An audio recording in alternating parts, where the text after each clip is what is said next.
Warhammer Space Marine 2 just offered its early access release on September 5th, 2024, with the full game releasing officially September 9th, 2024. A few decisions made by Focus and Saber, the developer and publisher of Warhammer Space Marine 2, had me questioning their marketing, their advertising, and their integrity. Let's take a look. Now, this is a message that I sent to the team at Saber and Focus. I sent this to them via their emails, via their contact pages. I said, hi, the God's honest truth, the God's honest truth is I may refund this game purely out of principle. I've been looking forward to a sequel to Space Marine for many years. Focus and Saber guaranteed early access to the game on September 5th, 2024 by purchasing the Gold or Ultimate Edition, which I did. Saber and Focus did not disclose that they would give even earlier access, likely for free, and actually confirmed for free, as many streamers are thanking and praising the either Focus, Saber, or Twitch for receiving their key. They gave free access to streamers and content creators. I suggest this is a very scummy move. I run RTN. It's a broadcast company.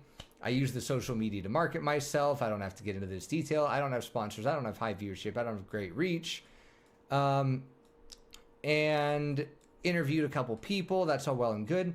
I said that by giving preferential treatment to streamers and even earlier access to Warhammer Space Marine 2 to these streamers, you've effectively falsely advertised your product. There was no disclosure of giving even earlier access of the game.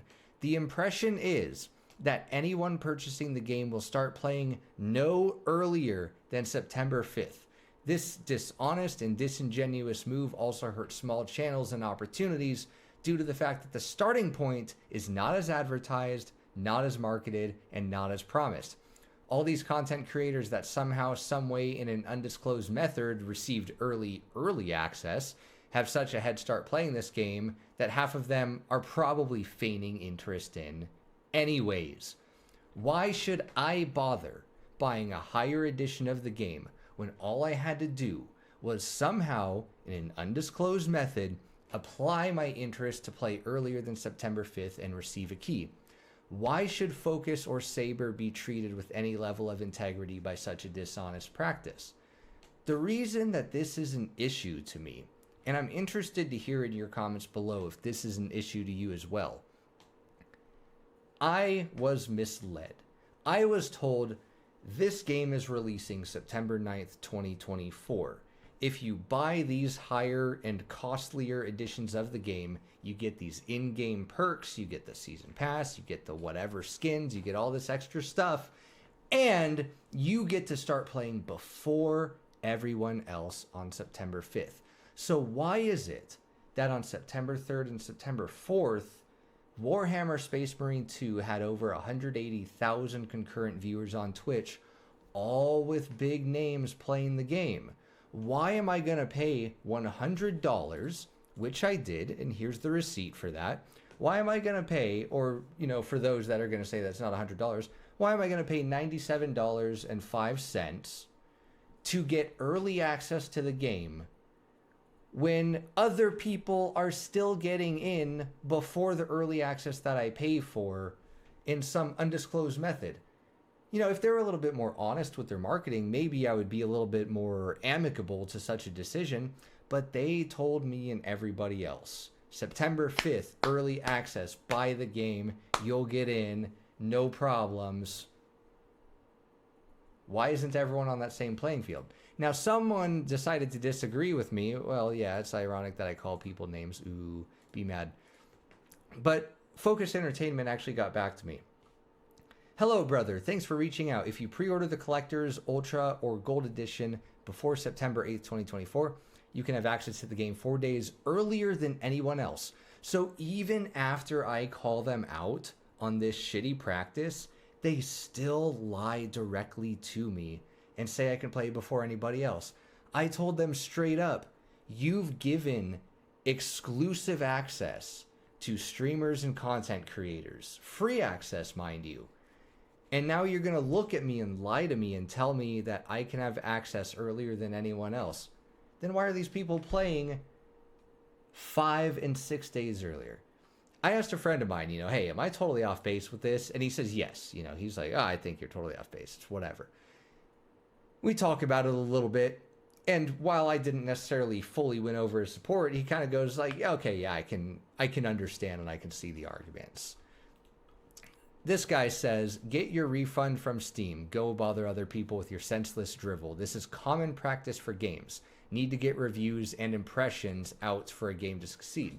I would imagine that's why you would have that 4-day early access period, though, is to get those early reviews from the people that paid for the fucking game instead of got it for free and are probably somewhat obliged to give somewhat of a relatively positive sentiment about the game. And if it's common practice, should we be okay with this practice? Is this really an acceptable practice to state and market that by a designated time frame you can play the game earlier than everybody else, and then go, oh, but these guys, no, they can get in before that. They don't even have to fucking pay for it. They can get in earlier. So I say companies with dishonest business practices like Focus Entertainment and Saber Games with Space Marine 2 are solid justification for piracy. Misrepresent your product, dishonest marketing and advertising, preferential treatment, and free keys to streamers. Why did I pay $100 again? That's the question that I keep asking myself. I paid $100 for the season pass, for the game, support the devs, not buying it on a sale, early access, all for them to tell me to get fucked? Why? Why would I put that into the game then? I don't understand. And Space Marine 2 is also getting review bombed over Epic online installs. Now, I haven't even read this article. I just knew this by going to the Steam library, and apparently I don't have Steam launched. But I read this on the Steam library and going to the review page. So let's actually go ahead and take a look. Come on. Let's go. Let's go. So let's see. As you can see, I still have the game in my library. Go to the store page. Let's see, we got mostly positive, 13.6. That's significantly more reviews than when I first went. Review types, we have 13.6 at positive, 43 at negative. If we filter by negative, game is really good. Solo player, rant aside, genuinely good. I mean, we'd have to, this is totally for a different subject, different topic. But getting back to the article, took well over a decade, blah, blah, blah. Currently, reviews, blah, blah. Of the negative reviews present, the vast majority are in response to the, quote, stealth installation of Epic Games online services. Now, when I first looked at this yesterday, this is also what I saw, is I saw this same sentiment on a bunch of these comments. Of course, now that there are so many more comments and reviews, it's going to take me a lot longer to dig through and find that, which I'm not going to waste the time on this video doing that. Getting back to the article, let's see where we're at. It's important to note the game doesn't install the Epic Launcher, but rather software for crossplay purposes. The software can also seemingly be uninstalled. In other words, large portion of reviews are essentially reactionary and tanking what is a solid video game. Could this be, though, in much the same reaction of Helldivers 2, how it all of a sudden got infiltrated by Sony Entertainment, where it required a PlayStation account, and the backlash on that was so strong that the game got review bombed in upwards of 200 and 300,000 reviews. Could this be a similar type of tactic by the consumer, effectively showing their dislike and disdain for certain decisions and for not stating these things? If you're going to install software on my computer, you best tell me what that software is. Don't just shadow install things and then let me find out about it later. That's also a very scummy move. Let's see here. So here's one review that was linked in the article. Forces you to install Epic Games software but fails to mention anywhere, just tries to stealth install it on you. This was implemented only to support optional crossplay between Steam and Epic players to synchronize friends lists between the two stores. Right. So now the developer is knowingly installing stuff and not giving you the option to do so.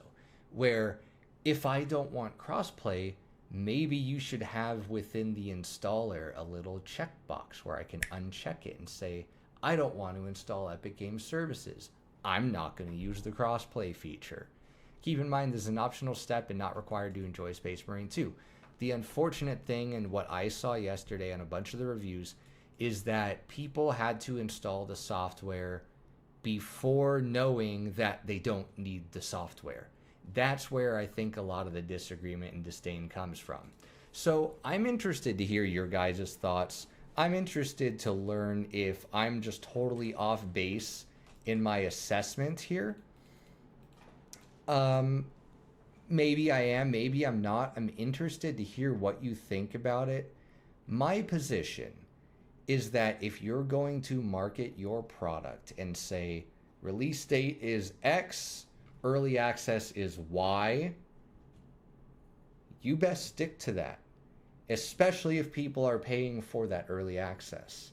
And then if you give earlier access to a select group of individuals, paid or not paid, without disclosing to the people that are already supporting your product, I find that a very shitty move and a very poor PR stunt. And then to go as far as being called out for it directly, being messaged directly through your website and official channels, and then lying to your consumers, I think that's pretty shitty. Let me know what you guys think in the comments below.